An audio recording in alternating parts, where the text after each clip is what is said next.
सभी के एक साथ फिर से हमारे इस यूट्यूब चैनल में। और आज हम एक नई श्रृंखला लेकर आ रहे हैं, एक नए तरीके से आपको करंट अफेयर से अवगत कराना चाहते हैं।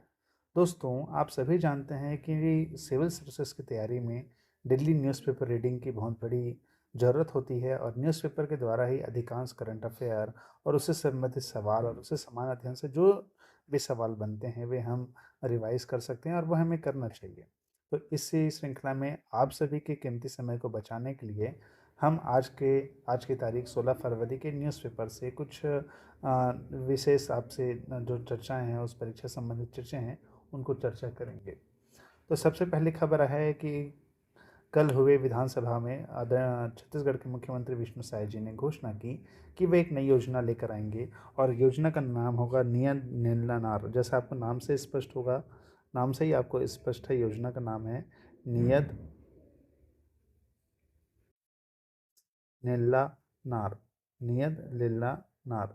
आपको स्पष्ट होगा कि नाम, चूंकि आप नाम से स्पष्ट कर रही कि ये योजना कहाँ के लिए है। ये योजना वर्तमान में बस्तर संभाग के लिए है।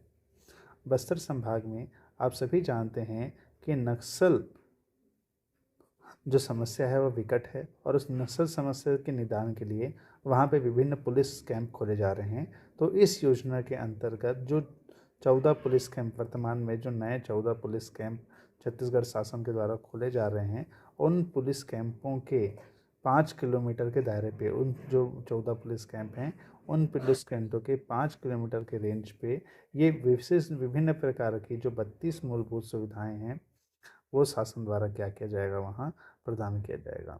जैसे आप देखेंगे कि उनमें पीएम आवास हो गया, प्राइमरी स्कूल हो गए, आंगनबाड़ी केंद्र है, उस स्वास्थ्य केंद्र है, साथ ही साथ उनको मुख्य मार्ग से जोड़ना है, वहाँ के लिए खेल मैदान है, मनोरंजन केंद्र है, उस क्षेत्रों के बच्चों की पढ़ाई के लिए, रहवास के लिए छात्रावास की व्यवस्था है, किसानों को सम्मान निधि है, आयुष्मान कार्ड है, उज्ज्वला गैस है।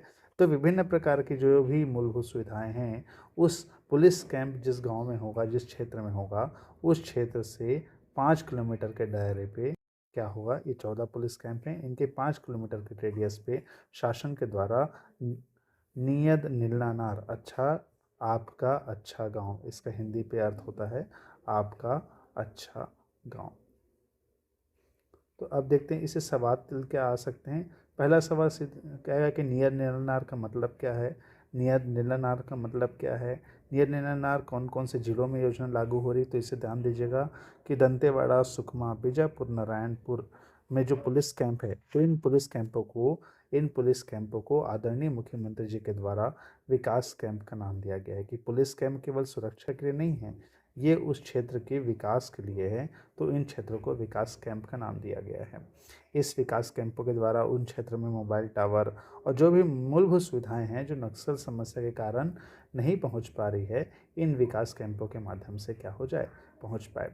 इसका सबसे बड़ा लाभ ये है कि नक्सली अक्सर ये कह के शासन पर, प्रशासन पर आरोप लगाते हैं कि इन कैंपों के द्वारा जो है केवल विकास नहीं हो रहा है, ग्रामीण डर रहे हैं, और इस प्रकार के वो ग्रामीणों के माध्यम से आरोप लगाते हैं। तो जब ये पुलिस कैंपों को शासन क्या कह रही है, विकास कैंप कह रही है, तो ये विकास कैंप क्या करेंगे, इन विकास कैंपों के कारण, इस पुलिस कैंपों के कारण जो वो गांव हैं, यहाँ पे संपूर्ण मूलभूत सुविधाएं जो हैं आएंगी। तो ये मूलभूत सुविधाओं के आने से शासन ये योजना ला रही है। आगामी दिवसों में इस योजना से संबंधित से विभिन्न डिटेल आएंगी। कल इनकी घोषणा मुख्यमंत्री जी के द्वारा विधानसभा में की गई है। इसके बाद अगले क्रम में देखते हैं, आप सभी ने समाचार में सुना ही होगा और आप सब जानते होंगे कि हमारे प्रधानमंत्री श्री नरेंद्र मोदी जी का टारगेट है कि विश्व की तीसरी बड़ी अर्थव्यवस्था भारत को बनाना है। तीसरी बड़ी अर्थव्यवस्था बनाना है विश्व की जीडीपी के आधार पर। वर्तमान में भारत विश्व की 5वीं नंबर की बड़ी अर्थव्यवस्था है। वर्तमान में हमारा क्रम क्या है, 5वां है। तो आपको बताना चाहूँगा, वर्तमान में हमारा क्रम 5वां है जीडीपी के आधार पर। तो वर्तमान में जो चौथे नंबर का देश है, जो चौथे नंबर का देश है जापान, इस देश में विगत आप जानते हैं कि जो अर्थव्यवस्था के आंकड़े होते हैं, वह आंकड़े प्रति तिमाही जारी किए जाते हैं। तो अर्थव्यवस्था के इन आंकड़ों में जीडीपी की जो ग्रोथ रेट है, इसे तिमाही जारी किया जाता है। तो इन तिमाही आंकड़ों में लगातार 2 तिमाही से, लगातार कितनी तिमाहियों से, लो 2 तिमाही से जो जापान है उसका जो ग्रोथ रेट है वह ऋणात्मक है। जो ग्रोथ रेट है वो क्या है, ऋणात्मक है। तो ऋणात्मक ग्रोथ रेट रहने के कारण ये माना जा रहा है कि अनिकट भविष्य में जो भारत है वह जापान को भी क्या होगा, पीछे छोड़ के आगे बढ़ जाएगा।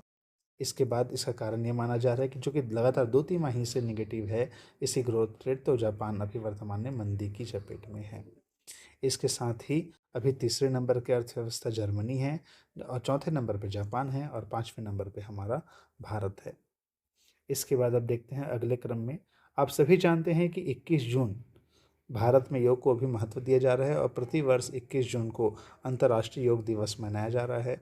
इस अंतर्राष्ट्रीय योग दिवस में आप सभी जानते हैं कि योग में जो सूर्य नमस्कार है उसे एक संपूर्ण योग का दर्जा दिया गया है कि आप कुछ नहीं कर रहे हैं योग में, लेकिन आप प्रतिदिन सूर्य नमस्कार कीजिए।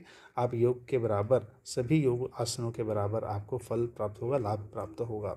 तो इसी क्रम में राजस्थान में क्या हुआ है, राजस्थान में एक साथ 1,25,00,000 बच्चों ने क्या किया है, सूर्य नमस्कार करके वर्ल्ड रिकॉर्ड बनाया है। 1,25,00,000 बच्चे क्या कर रहे हैं, एक साथ सूर्य नमस्कार कर रहे हैं। आपको ये जानकारी होगी कि कल विधानसभा में ब्रजमोहन अग्रवाल जी जो शिक्षा मंत्री हैं उन्होंने घोषणा की है कि सभी स्कूलों में अब जो शनिवार के दिन का है पहला पीरियड जो होता है सैटरडे का, उसमें उस पहले पीरियड में योग शिक्षा प्रदान की जाएगी। साथ ही साथ आपको जानकर खुशी होगी कि इसके लिए योग शिक्षकों की भर्ती भी की जाएगी। योग शिक्षकों की भी भर्ती होगी। इस प्रथम पीरियड में योग की, साथ ही साथ धर्म की और जो भी स्पोर्ट्स हैं, खेल हैं, इसकी शिक्षा प्रदान की जाएगी। तो ये था आज के महत्वपूर्ण करंट अफेयर्स आज के दिन के, आज के न्यूज़पेपर से जो हमें प्राप्त हुए हैं। कल के न्यूज़पेपर से कुछ और करंट अफेयर्स के साथ मैं आपसे मिलूंगा। आशा करता हूँ आपको ये नया प्रयास अच्छा लगा होगा। आपके सुझाव आमंत्रित हैं।